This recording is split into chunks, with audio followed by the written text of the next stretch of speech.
Então vamos lá reagir a um corte do Monarch Talks sobre educação sexual deveria ser ensinada na escola? Spoiler, sim.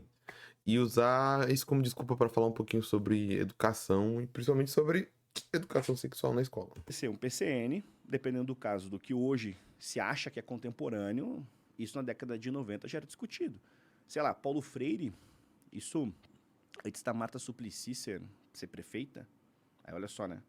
Existia um grupo que é o GTPOS, que era o Grupo de Trabalho de Orientação e Pesquisa Sexual, se eu não me engano, essa é a definição da sigla. Mas foi lançado no final da década de 80 um livro chamado Sexo se Aprende na Escola. Então, há quem ache que a Nossa, chamada... que título, filho da puta. Há quem ache que a chamada... Eu, caramba, eu paro muito rápido fazendo esses hacks, eu percebo o quanto eu não me contei, eu tenho que deixar os caras falar, né? Mas eu. é, Só uma pequena coisa, ele falou do título do livro, né? O Monark até fala que título, filho. Cara, a palavra sexo, ela é uma palavra polissêmica, né? Ou seja, ela tem vários significados e depende do intuito do veículo, do que o interlocutor tá falando. Tipo, se era um grupo de estudos, ele tá falando sobre, eu acho que a palavra como amplo. Sexo não é só atividade sexual, né? Inclusive em biologia, quando a gente fala de sexo, muitas vezes a última coisa que a gente tá querendo falar é da atividade sexual. Então, o título só vai ser meio assustador porque muitas vezes a gente tem essa erotização e esse pensamento sempre associado de sexo como atividade sexual em si. Mas a sexo é uma palavra, principalmente em educação e biologia, que a gente usa para reprodução, para falar sobre. Então, o contexto ali de sexo se aprende na escola não vai ser sobre ensinar a ter relações sexuais, mas sobre a reprodução, sobre os conceitos da reprodução. Nenhum educador, nenhum pedagogo que passou por uma faculdade ou por uma licenciatura, que seja de outras disciplinas que não seja pedagogia, em sã consciência, vai usar a palavra sexo no contexto pedagógico para falar que vai ensinar a criança ou adolescente a ter relações sexuais. educação sexual chegou quando o Bolsonaro popularizou o aspas kit gay. Sim, sim. Ou seja, olha o absurdo que está acontecendo nas escolas. A recepção muitas vezes era essa, né? Sim. Tá, mas espera aí, 20 anos. Kit gay que você pode procurar em qualquer agência de checagem, nunca existiu. Esse foi uma alcunha mentirosa que utilizaram para falar sobre o material educativo. Inclusive, o livrinho que o Bolsonaro popularizou e divulgava, ele nem estava dentro dessa cartilha sobre educação sexual.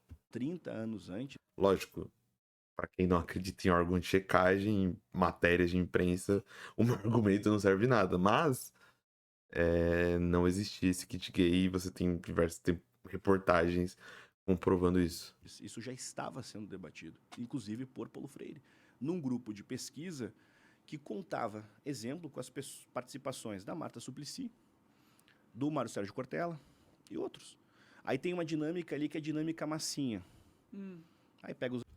Sobre esse grupo específico eu não tenho conhecimento. Sobre o Paulo Freire, sobre a Marta Suplicy, sobre o Cortella, são pessoas. A Marta Suplicy, até onde eu saiba, é sexóloga, ou seja, uma pessoa competente para falar sobre isso. E o Paulo Freire e o Cortella são pessoas da área da pedagogia que são competentes para falar sobre isso e devem tratar sobre isso, sabe? E lembre-se que a gente está falando aqui de um recorte temporal e espacial.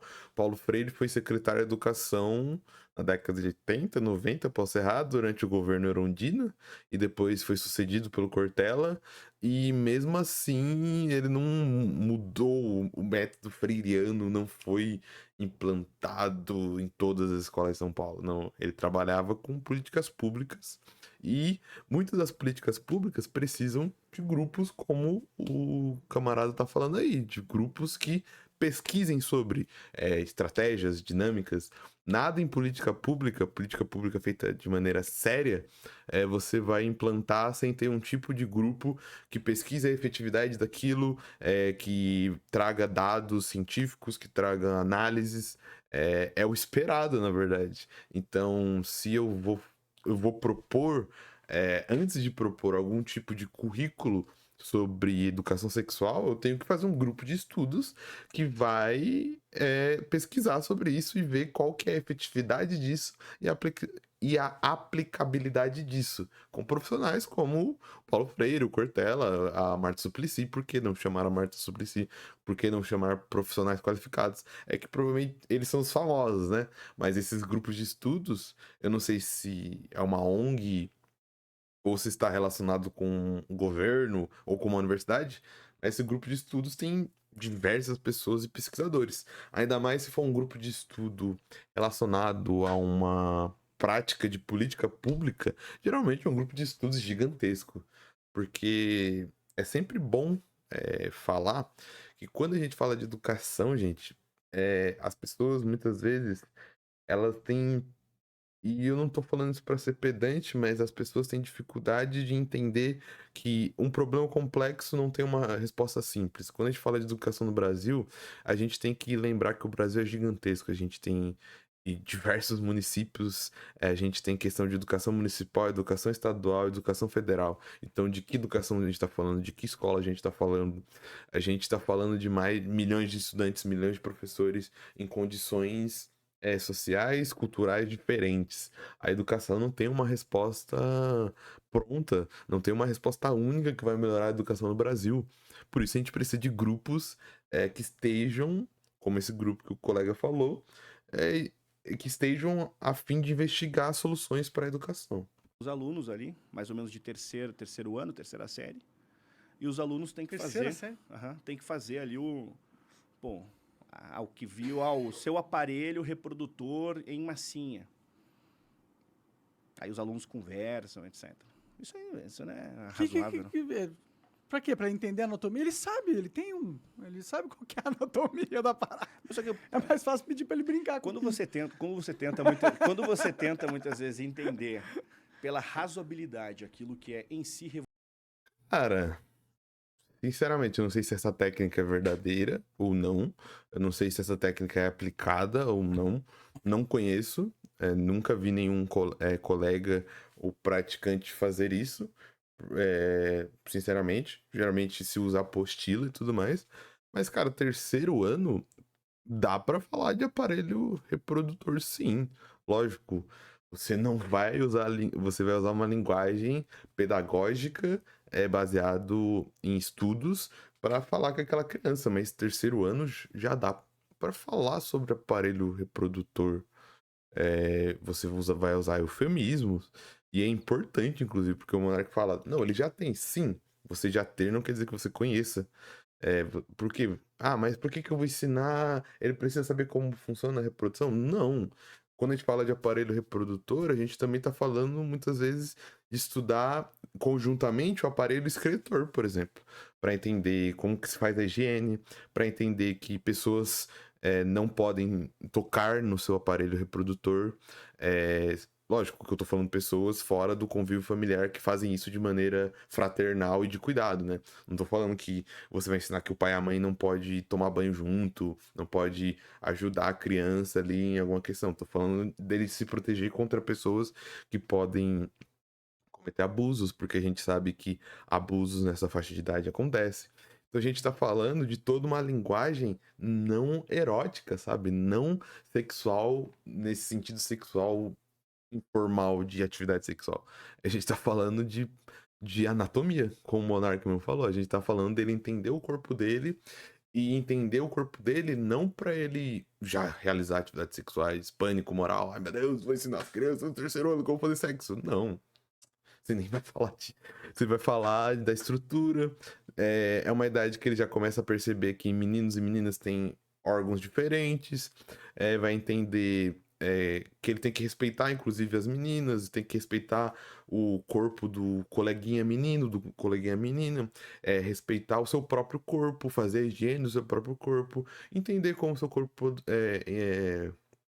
como seu corpo funciona, como é produzida a urina, por exemplo. Você não precisa falar de células sexuais ainda, depende, sempre do contexto de, se, por exemplo, vai surgir perguntas. A idade da infância, gente, crianças não são tolas, crianças não são bobas e crianças não são burras.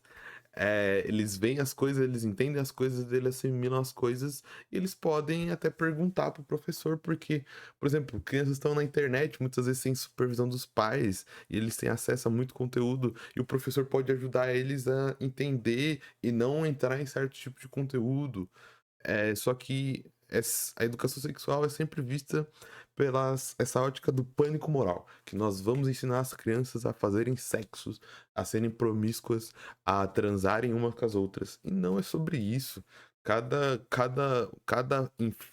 momento do ensino é uma linguagem, é um intuito.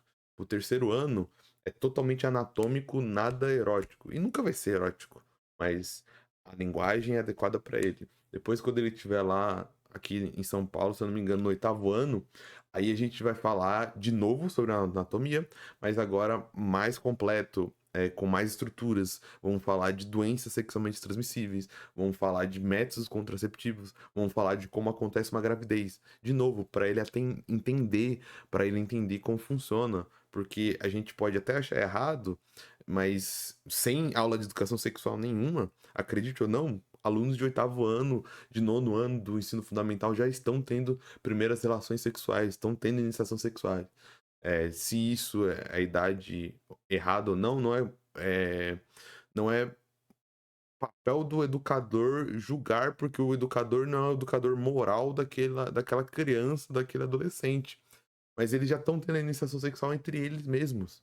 E o educador tem que estar ali para conversar com eles e falar de como aquilo é importante, de como aquilo não pode ser tratado com leviandade, como aquilo pode ser perigoso para eles, como eles devem se proteger, porque o educador não é pai deles, entende? O educador é uma pessoa responsável por um conhecimento técnico, científico, que vai ser uma ferramenta para eles se ajudarem e se protegerem. E, putz, grila, 2 minutos de vídeo e eu já falei 20 minutos e tem mais 11 minutos. Esse corte, esse react vai ficar gigantesco. Meu Deus do céu, não sei se eu vou postar ele.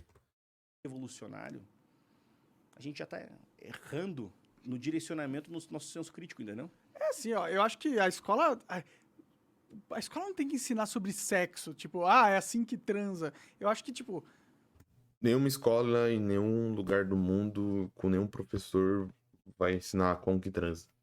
Inclusive, eles já vão para aula de biologia e de ciência sabendo como é que transa. De novo, quem talvez não tenha contato com crianças não sabe de hoje em dia quanto mais cedo e mais perigoso, infelizmente, eles estão sendo acesso à pornografia, por exemplo. E eles já sabem como faz sexo. Inclusive, essa é a coisa que nenhum professor de biologia ou de ciências precisa ensinar. E nem que ele precise, ele vai ensinar, porque não é o papel dele. É um ensino técnico do corpo. E quando eu falo técnico, não tô falando que é um ensino frígido, que não vai tratar das emoções das crianças, não tô querendo usar esse técnico como proteção pro educador. Existem educadores ruins também, mas eu tô falando técnico no sentido de que não é um ensino erótico. Eu não vou ensinar o aluno a ter prazer sexual, a realizar. Quando eu falo o educador, né? A como desfrutar do sexo. Vai ensinar a biologia por trás do sexo, os efeitos químicos, biológicos, o perigo, a proteção, como acontece a gravidez e tudo mais. Sempre lembrando cada etapa da infância, cada etapa do ensino com a sua linguagem, para a sua realidade. Eu não vou falar de educação sexual do mesmo jeito que eu falo no terceiro ano, no sexto ano e no ensino médio. O ensino médio vai ser uma linguagem muito diferente do terceiro ano vai ser muito diferente do sexto ano, porque, acredite ou não, professores e educadores são profissionais formados. Eles não são enviados divino ou pessoas que não estudaram e não têm noção do que estão fazendo.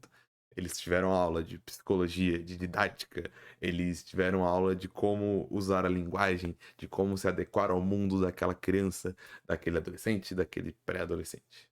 pode ter, quando a pessoa tem, sei lá, uns 14, uns 13 anos, pode começar a ter sobre doenças sexuais, essas coisas. Eu acho que faz sentido as pessoas saberem. Dependendo do caso, Monark, deveria ser função, digamos assim, da orientadora pedagógica, de uma psicóloga na escola.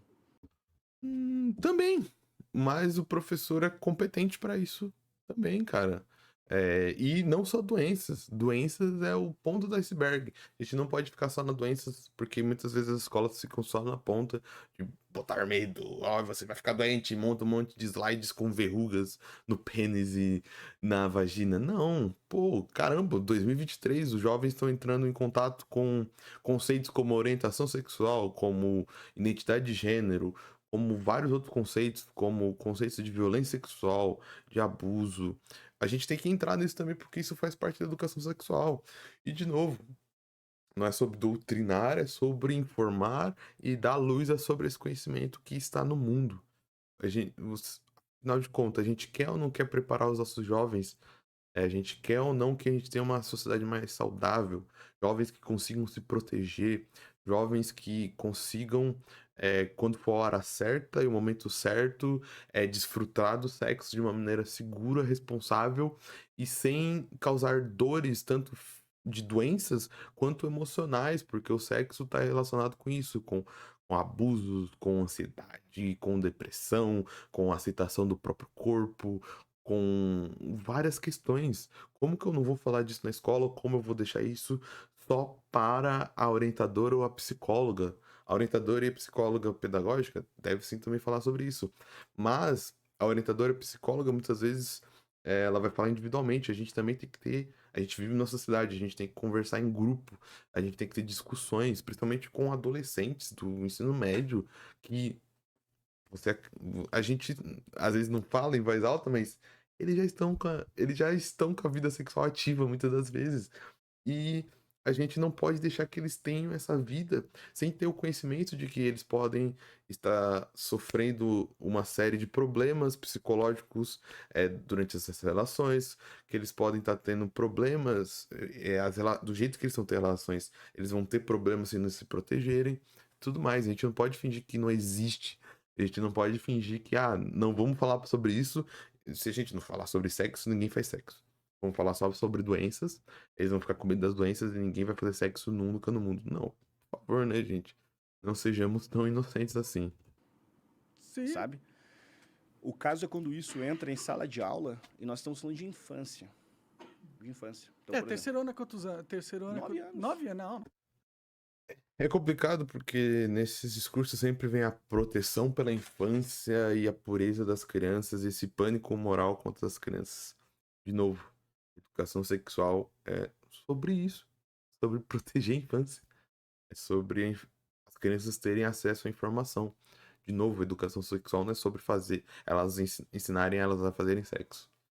É sobre elas entenderem o corpo dela, entender que ninguém pode tocar, ninguém pode utilizar daquele corpo dela, que o corpo dela precisa ser respeitado, que ela tem que cuidar do corpo dela com higiene, que ela tem que conhecer o corpo dela, como o corpo dela funciona e quais são as estruturas.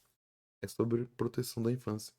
9 anos tem que aprender os Pokémon, pô. entendeu? Então, assim, Tem que aprender os Pokémon e tem que aprender ciência. E parte da ciência é o corpo humano. eu não, E de novo, pô, o quão ultrajante é fazer uma massinha de modelar com. Eu acho que vem muito nós, como os adultos, não tivemos essa educação, não aprendemos isso, e tivemos essa educação de que o sexual é só o erótico, é só a luxúria, quando, cara, a sexualidade e os aparelhos sexuais têm todas as outras dimensões. Tem a dimensão da fisiologia, da anatomia, da química, do funcionamento dos organismos e tudo mais, sabe? É diminuir e transformar a educação sexual e colocar numa caixinha que ela não é. quando eu entro nesse tipo de assunto, eu não gosto de mostrar como se eu fosse assim, ó, o moralista que no tempo de escola não ficava lá zoando, etc. Não, não era isso. A escola, muitas vezes, ela é tão violenta que nós aprendemos essas coisas assim sempre ao solavanco.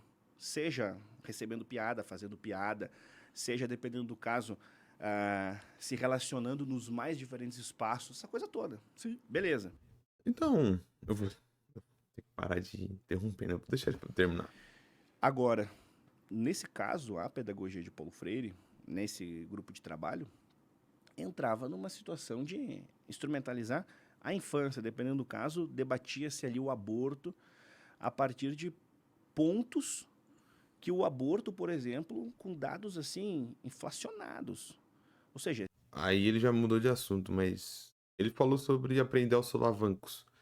Exatamente, educação sexual é pra ajudar nisso, pra que os jovens não aprendam com piadinhas, pra que os jovens não se metam numa situação, não aprendam com bullying, pra que os jovens não aprendam sobre educação sexual, sobre proteção com os filmes pornográficos. É justamente por isso.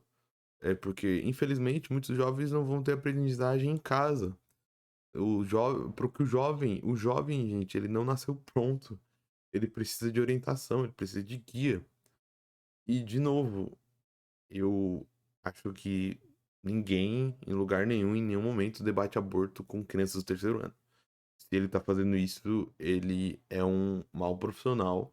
E nenhuma cartilha, nenhum pedagogo em sã consciência vai falar sobre aborto com jovens do terceiro ano, do ensino fundamental. Se for do terceiro ano do ensino médio, eu acho totalmente plausível debater isso, falar sobre isso. E de novo, são jovens do terceiro ano do ensino médio que vão ser maiores de idade e muitos deles já vão para a faculdade, para o mercado de trabalho depois. Muitos deles já estão namorando, muitos deles vão casar. Então, eu não vejo problema em debater isso com eles. Agora, ele faz um malabarismo ali, né? Ele tá falando de infância e puxa o tema aborto pra correlacionar as coisas. E, de novo, cara, acho que nenhum pedagogo em sã consciência vai debater aborto com o terceiro ano, cara, mano.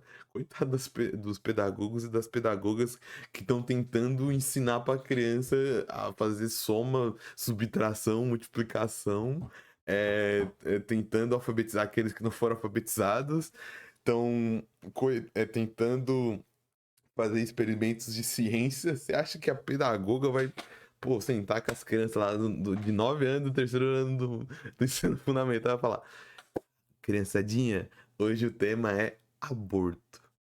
Tia, aborto? Eu quero ver Mundo Bita. Pô, mas. Tipo, é complicado, porque o pânico moral faz muito isso, né? Tipo, misturar os assuntos e quando você vê, o assunto virou absurdo, mas não é porque o assunto é absurdo, é porque você fez uma salada mista. E educação sexual não é essa salada mista. Tem lugar, tem hora, tem jeito e tem adequação para os diferentes tipos dos níveis de educação, para a idade, para o ambiente e tudo mais. esses dados ali não procediam. E aí esse texto aí do GTPOS, tá? Sexo se aprende na escola, está na bibliografia do PCN. Então, Aí dos dados, eu não sei dizer, e ele também não apresentou, ele não falou quais dados são, então eu acho que o argumento fica relevante, porque como que a gente vai discordar dos dados se ele nem deu os dados, só falou que eles são absurdos, não apresentou fonte e não apresentou bibliografia. você aprende uma história muitas vezes que quer te falar sobre ética, dependendo do tema, segundo o professor. Não é ética, segundo Aristóteles, etc. O início dos estudos sobre o que significa ética. Não, não é isso. Ou ainda vai chegar ali e vai te apresentar forçadamente essa orientação sexual.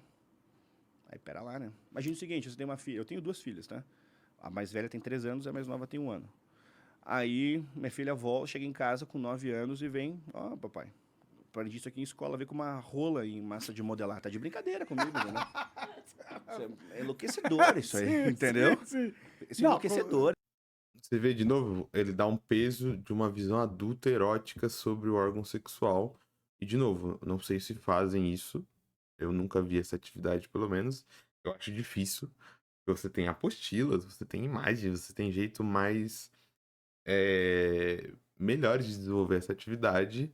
E, cara, de novo, a professora não trabalharia assim. A professora não faria assim, a sua criança não viraria assim. E a criança não veria com os olhos que a gente vê, porque, de novo, ela estaria trabalhando da anatomia daquele órgão sexual, sabe?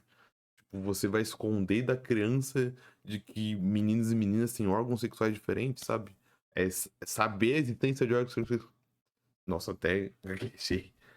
Saber a existência de órgãos sexuais mínimo das ciências humanas, sabe? A gente aprende, tipo, a gente tá tomando banho com a nossa mãe, com o nosso pai, e a gente, tipo, começa a perceber que, tipo, as pessoas têm corpos diferentes, têm órgãos sexuais diferentes, e a criança muitas vezes não vê maldade disso, é só um descobrimento, é só um entendimento do mundo. Nós, como adultos, botamos a maldade nessa questão.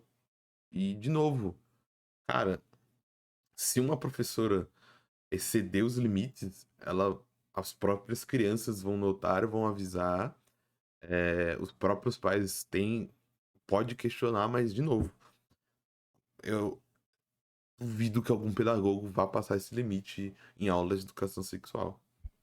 Isso é só ser razoável. Isso aqui não tem sentido, Não entendeu? tem, meu, não. Isso aí não tem sentido. Sim. Você usando o exemplo nesse contexto absurdo, não tem sentido também, ninguém vai concordar. Mas, de novo, é você usar um contexto de pânico moral e de absurdo pra algo que não é assim. É foda, cara, é foda. E a gente sabe que isso é feito porque tem toda uma agenda política ali, né? De controle da mente das pessoas pra, no fim, gerar os votantes de merda, os caras que votam em Lula, tá ligado? Isso que a gente tá falando isso aí, né? Peraí, vamos voltar, porque Uma agenda política ali, né? De controle da mente das pessoas pra, no fim, gerar os votantes de merda, os caras que votam em Lula, tá ligado? Tá, então o plano é ensinar educação sexual nas escolas, porque é uma agenda política que vai controlar. Isso foi de 0 a 100 muito rápido. Eu acho que não faz sentido nenhum essa frase, desculpa, com todo respeito. Mas, lógico, é, é político a defesa da educação sexual na escola. Mas de novo, eles fazem, né? Esse contorcionismo para parecer que é agenda política malvada dos Illuminatis. Não, é uma agenda política de pessoas que entendem que a gente tem que educar as crianças para elas não errarem como as outras gerações erraram. Para educar as crianças para a gente conseguir diminuir o número de gravidez antes da hora, para a gente diminuir o número de infecções sexualmente transmissíveis, para a gente diminuir o número de abusos infantis, para a gente diminuir o número de violências sexuais, para a gente aumentar a conscientização, para a gente saber que sim é sim, que não é não, para as pessoas, para os seres humanos se relacionarem de maneira melhor, porque a gente já viu, a gente já tem dados, a gente já tem estatísticas de que nós vivemos num país e num mundo violento sexualmente, principalmente com as mulheres. Principalmente com as mulheres, principalmente com as pessoas que não são heterossexuais. E principalmente com as pessoas que não são cisgênero. Aí já ferrou, né? Porque eu falei isso e agora eles já vão. Quem tá nessa visão de agenda política já falou, ó, o lacrador da agenda Illuminati que quer fazer as pessoas votar no Lula. E tem nada a ver, né? Uma coisa com a outra. Isso que a gente tá falando isso aí na década de 80. É por isso que o Lula é o presidente. Não, mas imagina o seguinte, assim, a década de 80. E aí as pessoas ficaram escandalizadas. Pô, gente, década de 80, eu acho que década de 80 é final da ditadura militar, sabe? No final ali, esse grupo pode ter começado, mas acho que esse grupo conseguiu, tipo, nossa, o Paulo Freire mudou a educação. Em 2 anos que ele trabalhou de secretário de Educação de São Paulo, ele mudou a educação toda e transformou todas as escolas em lacradoras de implantar uma agenda de manipulação das pessoas para votarem no Lula. Escandalizadas, com justiça, mas com atraso. Sim, aquilo ali é o quê? 2011? Essa situação, acho, do kit gay do Bolsonaro, que ele botava ali o dedinho, lembra? Sim, sim. Então, assim, isso é 2011. De novo, esse livro não estava nessa cartilha e o kit gay é uma alcunha pejorativa sobre o material escolar que nem chegou a ser vinculado. Então, eu vou querer um cafezinho. Um café. Isso não é uma defesa da política da educação do Ministério da Educação da Dilma, não. Que foi no governo Dilma, né? É só uma análise sobre o que aconteceu.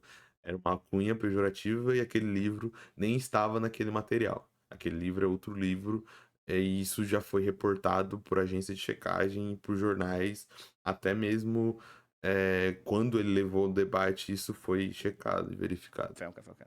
Então, assim, 2011, Então imagine, de lá para cá, a gente tá falando aí, quantas coisas aconteceram. E ainda, sei lá, na década de 90, porra, a gente viveu, assim, a sexualização da infância na TV aberta, entendeu? Sim, né? Verdade. Banheiro do Gugu, os caras. Não, banheira do Gugu, sei lá. Banheira do Gugu não é sex... Até onde eu sei, eles não usavam menores de idade. E então eu não entendi como a banheira do Gugu fala sobre sexualização na infância. E que é um assunto importante de se tratar, e que a gente tem muitos problemas, né? Principalmente sobre o corpo feminino na infância, né? De adultos tratarem meninas de maneira problemática. Mas eu não sei como o banheiro do Gugu entra nisso. Na verdade, a banheira do Gugu era uma... Será que é uma questão de que crianças assistiam? Mas aí, se as crianças estão assistindo a banheira do Gugu, que é um programa de televisão de uma emissora que eu saiba não tem viés político. Não, lógico que tem viés político, mas não tem viés político ao que eles estão criticando, que é a esquerda. E que os pais deixavam elas assistir.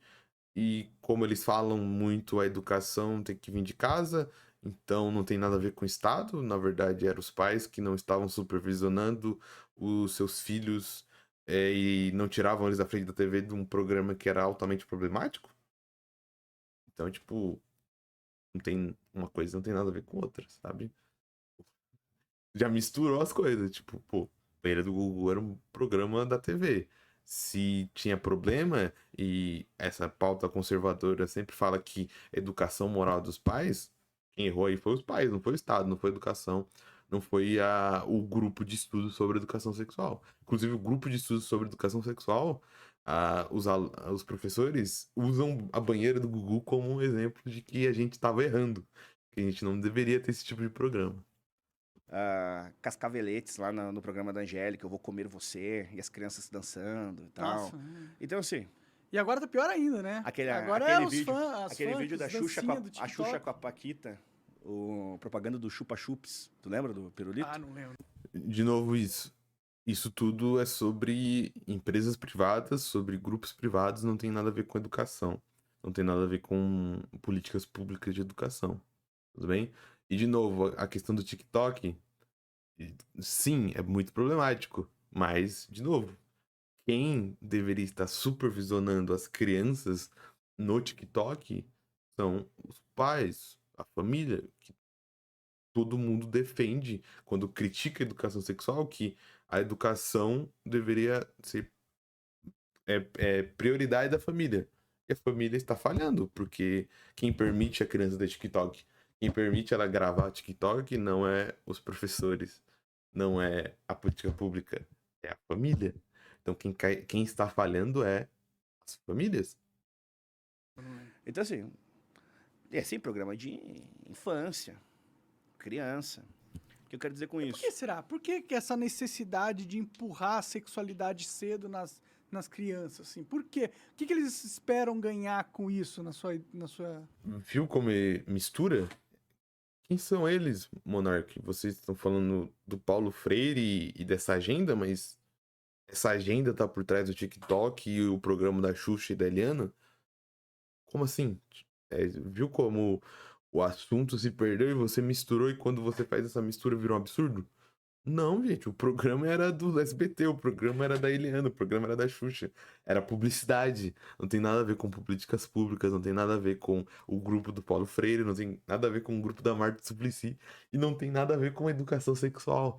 Viu como a gente. Eu sei que é um papo descontraído, é um mesa cast e tudo mais, mas vê como você mistura e quando vê você tá num pânico moral absurdo e se você não tiver cuidado com a sua comunicação e como você tá construindo seu raciocínio, você faz uma salada mista que faz uma coisa que não é problemática parecer problemática. É complicado. Imaginação. Olha, dependendo do caso, tem uma série de respostas para isso, né? Vai desde um campo teórico que tenta legitimar isso, até uma, digamos assim, uma percepção social. Só que quando a gente fala de Se pá, já eles vão sacar a carta da Simone Beauvoir, que a Simone Beauvoir é a favor da pedofilia. crianças, de jovens, a gente tá, de fato, Que sempre vem essa carta, né? E, tipo, depois de falar da Xuxa, tá ligado? atuando na geração futura, né? Mas por quê? Por que que é vantajoso para eles, na percepção deles, que as crianças sejam ultra Quem são eles? sexualizadas, assim? Por que que eles querem crianças que sexualizem mais cedo? Se eles são os educadores sexuais, nenhum educador sexual quer isso. Nenhum educador sexual pedagógicos, nenhum professor de ciências, pedagogo, professor de biologia quer isso. Inclusive, a gente, nas aulas, falam sobre isso, contra isso. Como é perigoso o consumo de pornografia, como é perigoso a exposição de corpos de menores de idade, como é perigoso a internet, como é preciso ter cuidado com predadores sexuais, como é preciso ter cuidado com chats, com WhatsApp, com compartilhamento de informações, como os pais precisam ter supervisão, como as crianças não deveriam ter acesso à tela ilimitado e sem supervisão dos pais, ou de algum aplicativo que ajude os pais a terem supervisão do que elas estão falando e vendo na internet. Por que que tem essa... O que que eles ganham? O que que eles vão transformar a sociedade? Por que que isso é positivo? Fico tentando pensar, porque qual que é a positividade de ter crianças sexualizadas, assim, pra sociedade? Não Exatamente, moleque. Nenhuma. Você chegou à conclusão de nenhuma. Na verdade, a educação sexual tá trabalhando contra isso. tem nenhuma positividade. No caso de Paulo Freire, dentro desse grupo, a justificativa era dar para as crianças aquilo que elas não recebem normalmente em casa. Ou seja, Viu? De novo, ele tipo, foi o Paulo Freire lá no começo, fez uma mistura, uma salada mista no meio que envolveu Eliana, Xuxa e propagandas e banheira do Gugu e voltou pro Paulo Freire do nada, assim. dar a formação, a orientação sexual que elas não receberam em casa. A partir disso, teremos ali pessoas com maior consciência sobre o corpo, maior domínio, maior autonomia, essa coisa toda. O que acontece é o seguinte: O que não tem nada a ver com ultrassexualização. Você viu as palavras que ele usou? Maior conhecimento sobre o corpo, maior domínio, maior proteção. É justamente isso. Conhecimento, proteção, domínio, entendimento de como funciona, de como se proteger, de como se defender, de como higienizar, certo? E não com ultrassexualização. Eu acho que nenhum professor na aula de educação sexual vai ensinar os alunos a dançar MC Pipoquinha e gravar pro TikTok. Eu a gente espero. entra num tema que é o verdadeiro vespeiro, porque se a gente for discutir sexualização infantil dentro da história brasileira, nós teríamos que começar a levantar o questionamento assim, tá bom, porque o Gugu promovia a banheira do Gugu domingo de tarde, a família sentava e assistia aquilo ali passivamente. A gente precisa entrar tanto no elemento teórico como no campo das mentalidades. É um estudo que eu acho que no Brasil ainda não foi feito. Isso é Entendeu? interessante. Muito. Teria curiosidade de saber mais. Você acha que não foi feito, mas se você for atrás, você vai ter muitos teóricos, até produtores de conteúdo, falando sobre isso. Cabeça aqui eu não vou saber citar nenhum também, ele vai parecer que eu só tô querendo ser pedante em cima dele, mas se você procurar, você vai ter pessoas falando sobre isso, sobre sexualização, sobre essas questões. Especificamente sobre o contexto brasileiro, eu não vou saber falar de cabeça aqui, mas você tem pessoas falando sobre isso. Tem a Caroline Sardá, você tem a Maria Homem, se eu não me engano o nome dela, psicanalista lá do Casa do Saber. Você tem várias pessoas falando sobre isso e sobre o contexto de sexualidade e tudo mais, sabe? Existe conhecimento sendo produzido sobre isso. Sobre A história das mentalidades das famílias brasileiras no que se refere à infância nesses últimos 40 anos. Ainda, o conceito de infância que nós conhecemos, ele é relativamente recente. Ainda vem uma outra coisa. Exemplo, se a gente for pensar no Brasil no começo do século XX, O ruído é do podcast não era mesmo. estranho, e talvez tu tenha casos assim na tua família e tal, tenho casos assim na minha família, de que assim, até metade do século XX, dependendo do caso, assim, a tua bisavó, por exemplo, tinha 12 anos e casou. Pode crer, tem que... Hoje, isso já não é mais aceitável. aceitável. Sim, sim. Ou seja, a gente também precisaria entrar nesse estudo em como a mentalidade, digamos assim, no nosso país, no que se refere ao entendimento de infância, o entendimento do feminino, essa associação, dependendo do caso, de que, olha, não é porque a mulher recém entrou no ciclo menstrual que ela necessariamente já é uma mulher. Essa série de questões, né? Sim. Tudo isso precisa entrar nesse estudo. Eu acho que é um trabalho que ainda não foi feito. Pode crer, pode crer. Realmente é interessante. Então, mas já a própria prova de que foi feito é que você mesmo tem um entendimento sobre isso, né? Tipo, eu estranho porque eles mesmo chegam, né, nas conclusões óbvias e eles entendem todos esses conceitos, eles entendem a importância da educação sexual nas suas falas, mas é interessante como ao mesmo tempo eles têm um ranço da educação sexual, sendo que eles mesmos agora estão refletindo e vendo a importância da educação sexual, né? Todas essas falas que eles fizeram agora é, é a base da educação sexual, é de pessoas que estudaram isso, é de grupos, como provavelmente esse caso do Paulo Freire, mas existe um ranço ideológico e político, eu acho, que faz eles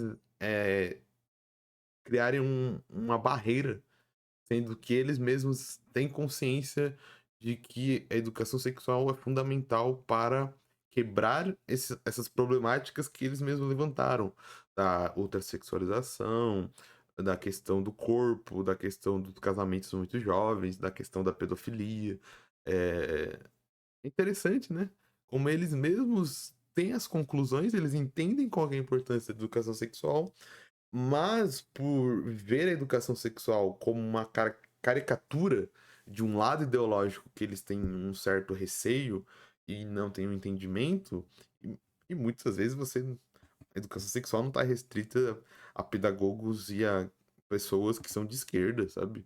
Você vai ter muitas pessoas, na prática, dizendo assim, professores que nem são de esquerda, nem são progressistas e passam pela faculdade de pedagogia, passam por licenciaturas e vão entender a importância da educação sexual e vão praticar através de apostila, através de currículos.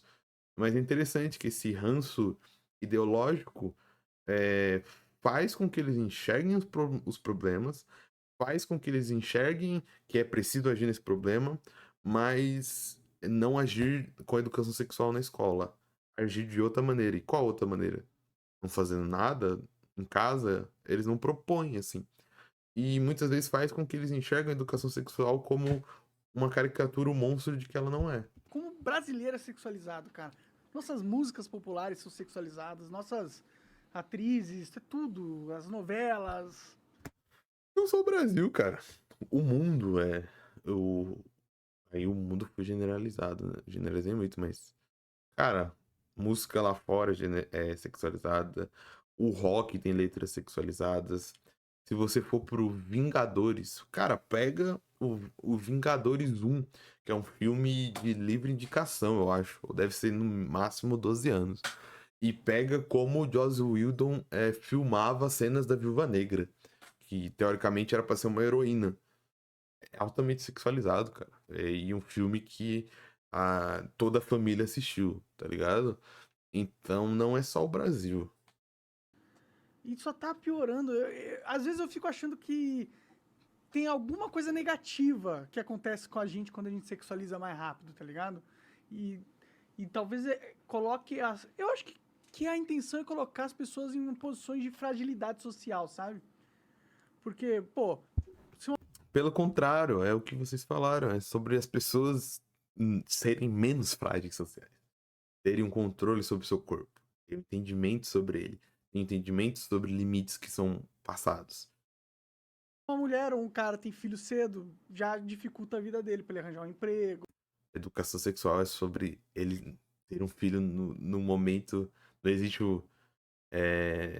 na vida adulta, né? Tipo, depois dos 18 anos não existe um momento certo, mas para ele entender como acontece a gravidez e ter um filho num planejamento familiar que seja melhor para ele. Educação sexual é justamente sobre isso, para evitar gravidezes antes do momento certo.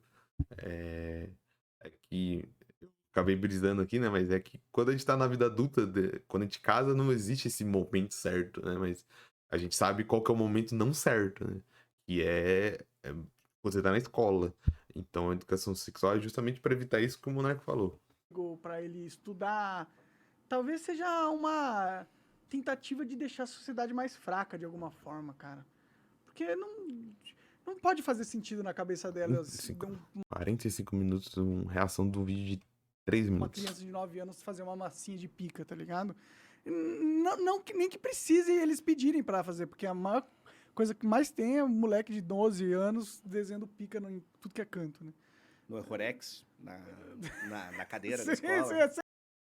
Vê que eles mesmos reconhecem que as crianças já têm noção e que, tipo, eles já sabem como é o órgão genital, tipo, só que eles estão atribuindo uma malícia a uma questão didática. Clássico. Você não precisa mandar eles fazerem isso, eles vão fazer automaticamente, né?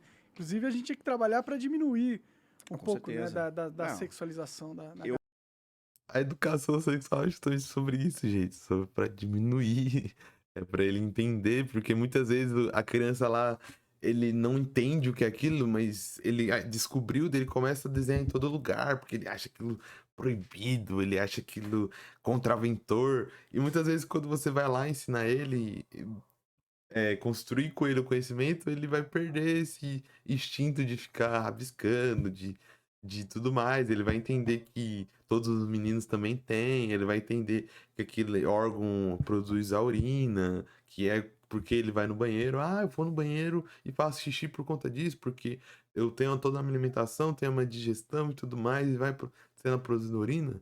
É sobre isso, mas, de novo, eles têm essa visão que eu acho que é por um ranço ideológico de que a massinha do órgão sexual é para professor ensinar sexo, Eu galera. atividade penso sexual, né? assim, primeiro, né, esse tipo de enfraquecimento social, ele tem o seu sentido a partir do momento que, exemplo, dependendo da teoria, nesse caso a teoria freiriana, ele se apresenta ali como o homem que conduz, uma espécie de Moisés, entenderam? Entendi. Estou tirando vocês aqui, caminhem comigo, nós chegaremos para um lugar, a Terra Prometida. Uhum.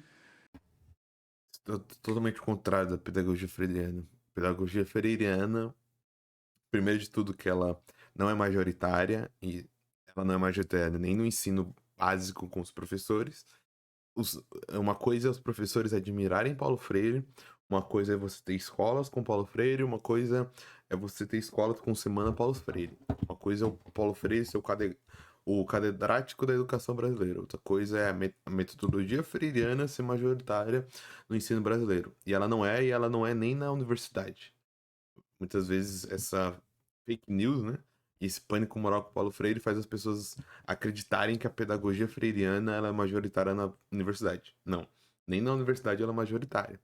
O que é majoritário é uma admiração pela figura histórica, política e pedagógica pelo Paulo Freire. Isso é majoritário mesmo. A maioria dos professores já ouviu falar do Paulo Freire, gosta muito das histórias dele e admira eles. Agora, uma coisa é uma coisa, outra coisa é outra coisa. Outra coisa é a aplicação do método freiriano. E o método freiriano é totalmente oposto a isso que ele está falando de ser de baixo para cima. O método freiriano é um método que tenta ser o mais vertical possível, de entender na base a realidade daquelas pessoas, de ir na realidade delas, de ir no conhecimento delas, de entender elas e tentar ajudar a construir um conhecimento que ajude a transformação dessa realidade. Ah, mas ó, por que a gente vai transformar essa realidade? Porque a gente encontra contradições e fragilidades dentro dessa realidade. Quais são essas fragilidades? Doenças sexualmente, infecções sexualmente transmissíveis, gravidez, no caso da educação sexual, eu tô falando, né? Porque eu posso aplicar o método freiriano no que eu quiser. Em matemática, eu posso falar de vulnerabilidade financeira, em questões financeiras e tudo mais, mas educação sexual. Infecções sexualmente transmissíveis, gravidez fora de horário, violência sexual, abuso de menores e tudo mais. Violência domiciliar, violência contra a mulher. Ou seja, tem contradições ali, tem quebra da lei, tem violência contra pessoas, tem pessoas sendo violadas, ofendidas e violentadas. Então eu vou entender esse contexto social, eu vou para essa base social e vou levar o conhecimento científico, não de cima para baixo, mas tentar construir com eles e tentar mostrar como aquele conhecimento científico pode ser uma ferramenta para eles resolver essas contradições sociais. Dentro do campo pedagógico. Então, que de fato existe uma questão de dominados e quem domina, isso sim. Eu não tenho como responder por óbvio, assim, ó, dentro desse estudo que eu disse que nem foi feito ainda, e então, assim, eu nem o fiz e nem teria como ter uma opinião sobre ele, né? Que a gente teria que entrar numa série de questões sobre a nossa mentalidade. Enquanto país, nesse sentido, o que se legitima. Dependendo do caso, a gente vai entrar, assim, exemplo, poxa, tinha tamanquinho da tiazinha. Tamanquinho da tiazinha. A tiazinha tinha toda uma apelação sexual. A tiazinha era total, né? De novo, o que isso tem a ver com Paulo Freire, com seu método e com políticas públicas e curriculares sobre educação sexual? Nada. Tem a ver sobre cultura, tem a ver justamente sobre contra o que a educação sexual combate, tem a ver com a nossa cultura, com a nossa publicidade e com o nosso entretenimento. Aí tinha O um, nome dela é tamanquinho, tinha tiazinha. um tamanquinho dela.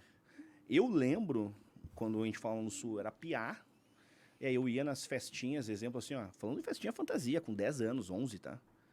E aí as minhas coleguinhas de escola, dependendo do caso, de tiazinha. É foda. Tu entendeu? Sim, sim. Então, assim, quantos anos tu tem? Tenho 32. 32, então a gente tem quase... De novo, isso é só... Quem deixou essa menina assistir a tiazinha? Quem deixou essa menina ter acesso à tiazinha? Quem autorizou essa menina a se fantasiar como a tiazinha? Entendem como a mistura dos assuntos provoca uma confusão no discurso e provoca desinformação pro interlocutor? a mesma idade, tem 31. Pode crer. Então, assim, a gente foi contemporâneo nisso. Sim, sim, sim. São a gente vê a mesma... feiticeira, tiazinha, isso... é o Tchan, concurso da loira mirim do Tchan. Sim, sim. Nossa. Tá entendendo, assim? Não, peraí. Pode Aí, crer. dependendo, assim, ó, pega no compasso, tá entendendo, assim? Pô, rebola na boca da garrafa, cara. Pois é, né? Que E aí, esquisito. e aí, dependendo do caso, Daí o problema é do funk, né? Ah, o funk hoje em dia. Pô, gente. A música, ela tá sexualizando e falando sobre sexo de várias maneiras há muito tempo. família brasileira, como é que é? A família tradicional brasileira, muitas vezes ali adepta dos bons costumes, aplaudindo. Pois é, né? Naquela época eles não tinham essa pira, né? Inclusive, eles gostavam, né? Gostavam dessa parada. Eles, quem? De novo, quem são eles? Não querendo ser chato, mas é porque eles ficam repetindo, mas quem são eles? É. E pior que passou tempo e só piorou, né? Continua piorou. sexualizado, tudo e tal. De novo, vocês conseguem enxergar o problema, só que não conseguem entender que a educação sexual quer ser um aliado e quer ajudar vocês a entender que nós queremos combater esse problema quando falamos de educação sexual nas escolas. Dependendo do caso, melhorou. Qual caso? Melhorou? Não, hoje, dependendo da situação, você não tem da mesma forma, em TV aberta, algo tão escrachado como existia. Aí a gente pode pensar assim, tá, mas isso aí porque a TV aberta perdeu o protagonismo, A etc. criança não vê TV aberta, né? Tá, a gente vai entrar numa... Ou será que a nossa cultura mudou? Ou será que profissionais mais qualificados perceberam que não era adequado para a infância? Pô, aí quando você tem um avanço, aí quem é o protagonista desse avanço? Aí não dá-se crédito para o desenvolvimento de políticas e classificação indicativa, de conscientização, né? Aí as políticas públicas somem, né? Aí elas não existiram. É. uma série de questões para poder responder essa situação. Sim, sim. Mas, objetivamente, a grade televisiva já não legitima aquilo que legitimou. É verdade. Entendeu? Sim, sim. Ponto 2. Se o pai e a mãe exercem controle naquilo que os filhos fazem, assistem, o pai e a mãe conseguem, de fato, trabalhar isso e gerenciar? Porque esses meios, pelo menos assim, os que eu conheço, deixam os pais confortáveis. Assim, até no TikTok tem um modo pai É, lá. daí eu, que já, você- eu nem conheço que eu nunca entrei ali. Pode Assim, é crer. tão radioativo que eu nunca quis entrar. É, Entendeu? mas tem coisa legal no TikTok também. Que isso, pô, tem coisa legal no TikTok. Assista no TikTok. Inclusive, me siga lá no TikTok. Eu estou no TikTok. É @o mundo da ciência. É bom pôr o conteúdo lá também. Ele viraliza bem, bastante as coisas lá. Mas tem muita dancinha, né? A primeira vez que você abre uma conta no TikTok, ele vai te entregar dancinha de mulher, tá ligado? Então, o que eu imagino que tem de jovem de As terríveis dancinhas de mulher do TikTok. O problema não é as dancinhas, né? O problema é pessoas de menor de idade se expondo através dessas danças. Porque se, tipo. Não tô querendo lacrar em cima do Monark, não. Tô querendo complementar a frase dele, tá? Não tem nada de errado uma mulher maior de idade usar o TikTok para dançar, por exemplo, um artista usar, ou até de maneira não artística dançar. E não tem só mulher dançando no TikTok, né? Tem muito homem também dançando no TikTok. Só complementando o que o Monark falou. Porque senão a gente pode atribuir e falar que as dancinhas são um problema. Na verdade, o problema é a exposição de jovens e de maneira problemática nessas redes sociais, né? Não é só o problema do TikTok, a gente vê que é um problema do uso das redes sociais de maneira não supervisionada, né? 13 anos ali, o dia inteiro no TikTok, assim, só vendo dancinha. Não deve ser pouco, não, viu, cara? Infelizmente. Mas aí tem uma. Falta algo antes disso, né? Os pais, Pai e cara, mãe, né? nunca. Mas os pais brasileiros. Os pais brasileiros ó, eu tô te dando comida, te pus na escola. O resto você se vira, meu irmão. Eu tenho que trabalhar, tenho que fazer outra coisa. Caramba. Que visão dos pais brasileiros, mano. Acho que. Ligado? Essa é a realidade dos pais brasileiros, tá ligado? Então, vai ser complicada aí essa situação. Você acaba. Então é isso. Se você gostou do vídeo, não esqueça de curtir, de compartilhar ele, de comentar e também de me sugerir aqui embaixo sugestões do que você quer que eu reaja e que eu comente aí, tá bom? Muito obrigado para quem assistiu e até a próxima.